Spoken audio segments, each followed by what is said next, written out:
ಹೋರಾಟ ಮಾಡಿದ್ದೇ ತಪ್ಪ. ವಾಟಾಳ್ ಪುತ್ರಿ ಕಿಡಿಕಾರ್ತಿದಾರೀಗ. ಜೀವನಾಡಿ ಕಾವೇರಿಗಾಗಿ ಕನ್ನಡಿಗರ ಡಿಂಡಿಮ. ಅಖಂಡ ಕರ್ನಾಟಕ ಬಂದ್ಗೆ ತಂದೆ ಕರೆ ಕೊಟ್ಟಿದ್ರು. ಮನೆಯಿಂದ ಹೊರ ಹೋಗಲು ಬಿಡದೆ ಸರ್ಪಗಾವಲು ಹಾಕಿದ್ರು.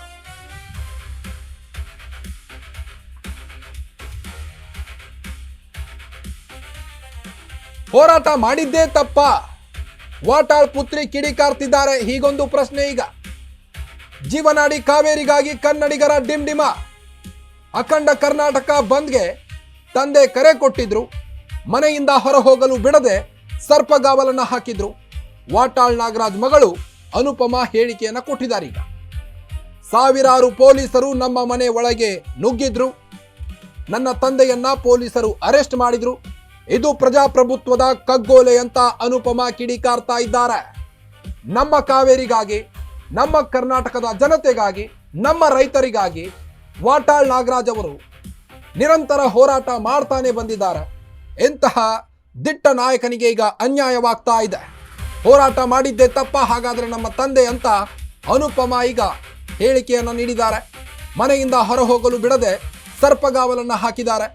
ವಾಟಾಳ್ ನಾಗರಾಜ್ ಮಗಳು ಅನುಪಮಾ ಈ ಹೇಳಿಕೆಯನ್ನು ನೀಡಿದ್ದಾರೆ. ನನ್ನ ತಂದೆಯನ್ನ ಪೊಲೀಸರು ಅರೆಸ್ಟ್ ಮಾಡಿದ್ದಾರೆ. ಸಾವಿರಾರು ಪೊಲೀಸರು ನಮ್ಮ ಮನೆ ಒಳಗಡೆ ನುಗ್ಗಿದ್ದಾರೆ. ಇದು ಪ್ರಜಾಪ್ರಭುತ್ವದ ಕಗ್ಗೋಲೆ ಅಂತ ಕಿಡಿಕಾರ್ತಾ ಇದ್ದಾರೆ. ಬಂದ್ಗೆ ಬೆಂಬಲ ಸೂಚಿಸಿ ಪ್ರತಿಭಟನೆ ಒಂದು ಕಡೆ ಕಂಡು ಬಂದಿಲ್ಲ. ಹೋರಾಟ ಮಾಡಲು ಎಲ್ಲರಿಗೂ ಹಕ್ಕಿದೆ ಅಂತಾರೆ. ಆದರೆ ಸಿಎಂ ಡಿಕೆಶಿ ಸರ್ಕಾರ ಮಾಡಿದ್ದು ಸರಿನಾ? ಹೇಳೋದೇ ಒಂದು, ಮಾಡೋದೇ ಇನ್ನೊಂದ. ರಾಜ್ಯ ಸರ್ಕಾರದ ವಿರುದ್ಧ ಈಗ ಕಿಡಿಕಾರ್ತಾ ಇದ್ದಾರೆ ಅನುಪಮಾ ಅವರು. ನೀವು ಪ್ರಧಾನಿ ಮನೆ ಮುಂದೆ ಪ್ರತಿಭಟನೆ ಮಾಡಿದ್ರಿ ಜಂತರ್ ಮಂತರ್ನಲ್ಲಿ. ಅದರಂತೆ ನಾವು ನೆಲ ಜಲಕ್ಕಾಗಿ ಹೋರಾಡ್ತಿರೋರು. ನಮಗೆ ಕಿಂಚಿತ್ತು ಮರ್ಯಾದೆ ಇಲ್ವಾ ಅಂತ ಈಗ ರಾಜ್ಯ ಸರ್ಕಾರದ ವಿರುದ್ಧ ಆಕ್ರೋಶವನ್ನ ಹೊರಹಾಕ್ತಾ ಇದ್ದಾರೆ ಅನುಪಮಾ ಅವರು. ಅಪ್ಪನ ಪರ ಮಗಳು ಅಬ್ಬರದ ಬ್ಯಾಟ್ ಬೀಸಿದ್ದಾರೆ. ಸಾವಿರಾರು ಪೊಲೀಸರು ಈಗಾಗಲೇ ವಾಟಾಳ್ ನಾಗರಾಜ್ ಅವರನ್ನ ಅರೆಸ್ಟ್ ಮಾಡಿದ್ದಾರೆ. ಮನೆಯ ಸುತ್ತಮುತ್ತಲೂ ಕೂಡ ಪೊಲೀಸರ ಕಣ್ಗಾವಲು. ಇದು ಪ್ರಜಾಪ್ರಭುತ್ವದ ಕಗ್ಗೋಲೆ ಅಂತ ಅನುಪಮಾ ಅವರು ಕಿಡಿಕಾರ್ತಾ ಇದ್ದಾರೆ. ನಮ್ಮ ತಂದೆ ಈ ಹಿಂದಿನಿಂದಲೂ ಕೂಡ ಕನ್ನಡದ ಭಾಷೆ, ನೆಲ, ಜಲ, ಸಂಸ್ಕೃತಿಯ ಬಗ್ಗೆ ಸಾಕಷ್ಟು ಧ್ವನಿ ಎತ್ತಿದ್ದಂಥವರು, ಹೋರಾಟ ಮಾಡಿದ್ದಂಥವರು. ಅಂಥವರಿಗೆ ಈಗ ಅನ್ಯಾಯವಾಗ್ತಾ ಇದೆ. ಇದೇನಾ ಹಾಗಾದ್ರೆ ಡಿ ಕೆ ಶಿವಕುಮಾರ್ ಅವರು ಮಾಡ್ತಾ ಇರೋದು? ಹೇಳೋದೇ ಒಂದು, ಮಾಡೋದೇ ಇನ್ನೊಂದು. ಕಾಂಗ್ರೆಸ್ ನುಡಿದಂತೆ ನಡೆಯಿರಿ ಅಂತೀರಿ, ಇದೇನಾ ನೀವು ನಡೆದಿದ್ದು ಅಂತ ಈಗ ಅನುಪಮಾ ಅವರು ಹೇಳಿಕೆಯನ್ನ ಕೊಡ್ತಾ ಇದ್ದಾರೆ. ನೀವು ಒಂದು ವಿಂಡೋದಲ್ಲಿ ಗಮನಿಸಬಹುದು. ಪೊಲೀಸರು ವಾಟಾಳ್ ನಾಗರಾಜ್ ಅವರನ್ನ ಅರೆಸ್ಟ್ ಮಾಡಿ ಕರ್ಕೊಂಡು ಹೋಗ್ತಾ ಇದ್ದಾರೆ. ಅದರಂತೆ ನಾವು ನೆಲ ಜಲಕ್ಕಾಗಿ ಹೋರಾಡ್ತಿರೋರು, ದಯವಿಟ್ಟು ಈ ರೀತಿ ಮಾಡೋದು ತಪ್ಪು ಅಂತ ಅನುಪಮಾ ಅವರೀಗ ತಂದೆಯ ಪರ ಬ್ಯಾಟ್ ಬೀಸ್ತಾ ಇದ್ದಾರೆ. ಜೀವನಾಡಿ ಕಾವೇರಿಗಾಗಿ ಕನ್ನಡಿಗರ ಡಿಂಡಿಮ ಒಂದು ಕಡೆ. ಈಗಾಗಲೇ ಬಂದ್ಗೆ ಮಿಶ್ರ ಪ್ರತಿಕ್ರಿಯೆ ಬರ್ತಾ ಇದೆ. ಒಂದು ಕಡೆ ಮೈಸೂರಿನಲ್ಲಿ ಉಗ್ರ ಹೋರಾಟ ಮಾಡ್ತಾ ಇದ್ದಾರೆ. ಪ್ರತಿಭಟನಾಕಾರರು ಪೊರಕ್ಕೆ ಪ್ರೊಟೆಸ್ಟ್ ನಡೆಸಿದ್ರು. ಅದಾದ ನಂತರದಲ್ಲಿ ಪ್ರತಿಭಟನಾಕಾರರು ಕೂಡ ಈಗಾಗಲೇ ಆಕ್ರೋಶವನ್ನು ವ್ಯಕ್ತಪಡಿಸ್ತಾ ಇದ್ದು, ಇದೀಗ ವಾಟಾಳ್ ನಾಗರಾಜ್ ಮಗಳು ಅನುಪಮಾ ಕೂಡ ಈಗ ಕಿಡಿಕಾರಿದ್ದಾರೆ. ಮನೆಯಿಂದ ಹೊರ ಹೋಗಲು ಕೂಡ ಬಿಡ್ತಾ ಇಲ್ಲ ಪೊಲೀಸರು. ಅಖಂಡ ಕರ್ನಾಟಕ ಬಂದ್ಗೆ ನನ್ನ ತಂದೆ ಕರೆ ಕೊಟ್ಟಿದ್ದೆ ತಪ್ಪಾಯ್ತಾ? ಹಾಗಾದ್ರೆ ನಮ್ಮ ಜೀವನಾಡಿ ಕಾವೇರಿಗಾಗಿ ಹೋರಾಟ ಮಾಡ್ತಾ ಇರೋದು ನಮ್ಮ ತಂದೆಯ ತಪ್ಪ?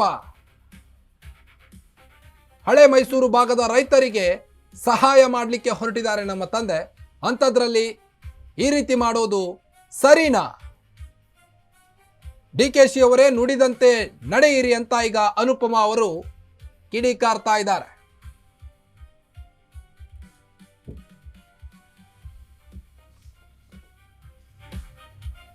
ಕರ್ನಾಟಕದಾದ್ಯಂತ ಈಗಾಗಲೇ ಬಂದ್ಗೆ ಮಿಶ್ರ ಪ್ರತಿಕ್ರಿಯೆ ಇದ್ದು, ಅಲ್ಲಲ್ಲಿ ಹೋರಾಟ ತೀವ್ರಗೊಂಡಿದ್ದು, ಕೆಲವೊಂದು ಕಡೆ ಯಥಾಸ್ಥಿತಿ ಇದೆ.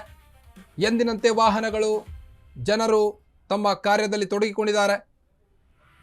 ಕೆಲವೊಂದು ಕಡೆ ಉಗ್ರ ಹೋರಾಟ ನಡೀತಾ ಇದೆ. ಈಗಾಗಲೇ ಮೈಸೂರು, ಚಾಮರಾಜನಗರದಲ್ಲಿ ಹೋರಾಟ ನಡೀತಾ ಇದ್ದು, ಪ್ರತಿಭಟನಾಕಾರರು ಯಾವುದೇ ಕಾರಣಕ್ಕೂ ನಮ್ಮ ತಾಯಿ ಕಾವೇರಿಯನ್ನ ತಮಿಳುನಾಡಿಗೆ ಹರಿಸೋದಿಲ್ಲ ಅಂತ CWRC ವಿರುದ್ಧ ಖಡಕ್ ಆಗಿ ಸಂದೇಶವನ್ನು ರವಾನಿಸಿ ಹೋರಾಟವನ್ನು ಮಾಡ್ತಾ ಇದ್ದಾರೆ. 12,000 ಕ್ಯೂಸೆಕ್ಸ್ ನೀರನ್ನು ಬಿಡೋದಂದ್ರೆ ನಮ್ಮ ರೈತರು ಏನು ಮಾಡಬೇಕು? ನಮ್ಮ ರೈತರಿಗೆ ನೀರು ಕುಡಿಯೋದಿರಲಿ, ಕೃಷಿ ಚಟುವಟಿಕೆಗೆ ನೀರಿಲ್ಲ. ಈಗ 2 ತಿಂಗಳು ಮಳೆ ಆಗದೆ ನಮ್ಮ ರೈತರು ಒದ್ದಾಡ್ತಿದ್ದೇವೆ. ಕೃಷಿಗೆ ನೀರಿಲ್ಲ, ಫಸಲಿಗೆ ಸರಿಯಾಗಿ ನೀರು ಕೂಡ ಹರಿಸಿಲ್ಲ. ರಾಜ್ಯ ಸರ್ಕಾರದ ವಿರುದ್ಧ ಪ್ರತಿಭಟನಾಕಾರರು ಕೆಲವೊಂದು ಕಡೆ ಸಿಟ್ಟಿಗೆದ್ದಿದ್ದು, ಇದೀಗ ವಾಟಾಳ್ ನಾಗರಾಜ್ ಅವರನ್ನ ಅರೆಸ್ಟ್ ಮಾಡಿದ್ದಾರೆ. ಹೀಗಾಗಿ ಅವರ ಮಗಳು ಈಗ ಕಿಡಿಕಾರಿದ್ದಾರೆ.